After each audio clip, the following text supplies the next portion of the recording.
So, how do we know what the adaptation and mitigation policy is?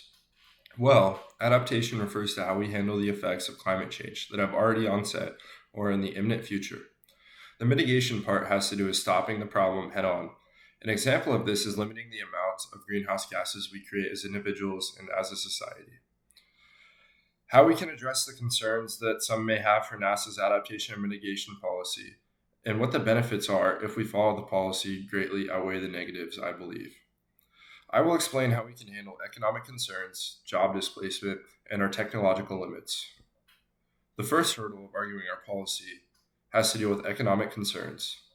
This argument is the main reason why we are unable to act on climate change.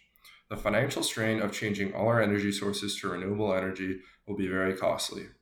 This argument attacks the main point that our policy suggests. It is very important that we can prove that this is not the case. The costs that may follow in the future due to extreme weather events will be far more substantial than the cost of switching energy sources. An example of this is that has happened in this recent future is Hurricane Katrina. During the hurricane, it cost over $100 billion in damages. Not only will it be expensive to switch energy sources, but in the long run, it will save a larger amount of money than a natural disaster. Another important argument for our policy is job displacement. Many people will lose their jobs in industries like fossil fuels and areas that specialize in these industries. The reason why job displacement will not be an issue is that with the incoming renewable energies, many more jobs will open in their place. Agriculture will be more sustainable in the retraining and rehiring of affected industries. An example of increasing jobs is in the solar energy industry. In the last year, the number of jobs in that sector has more than doubled.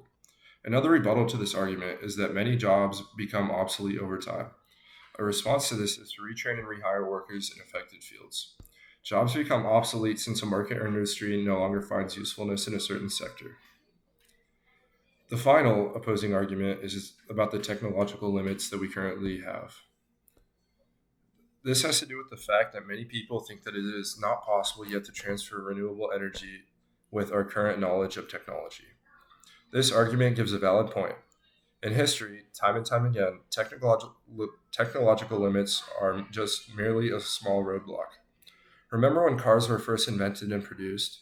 Probably a good number of time before anyone watching this speech was born.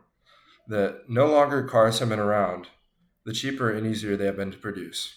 Vehicles also become more powerful and efficient, and advancements to them are being made every single year.